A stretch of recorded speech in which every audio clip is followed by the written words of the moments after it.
আলোচিত TikToker Prince Mamun ওরফে আবদুল্লাহ আল মামুনের বিরুদ্ধে গ্রেপ্তারি নির্দেশ জারি করেছেন আদালত। সোমবার 13 জুন বিষয়টি নিশ্চিত করেছেন প্রিন্স মামুন নিজেই। পাশাপাশি তার বিরুদ্ধে মামলার কথাও জানান তিনি। মামুন বলেন, গত ডিসেম্বরের মাঝরাতে লায়লার সঙ্গে একটি ভুল বোঝাবুঝি হয়।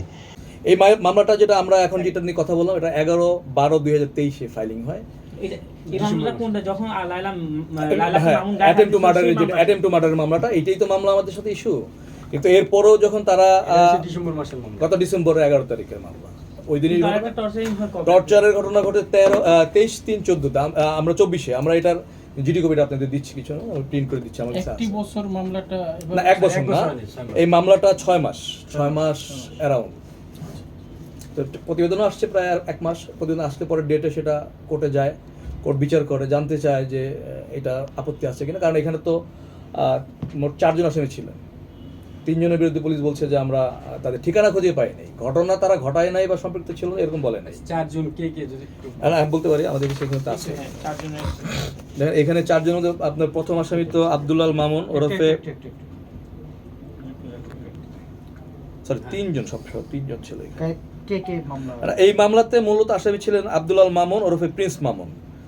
2 নম্বর আসামি ছিলেন মোহাম্মদ হেলাল আর মোহাম্মদ জুবায়ের 3 নম্বর আসামি ছিলেন। তার মধ্যে পুলিশ তদন্তকালে 2 ও 3 অর্থাৎ হেলাল ও জুবায়ের ঠিকানা খুঁজে না পাওয়ায় তাদের বিরুদ্ধে প্রতিবেদনে উল্লেখ করে এফআরটি, যেটা আমরা বলি, তাদেরকে অব্যাহতি প্রার্থনা করে আবেদন করেছিল।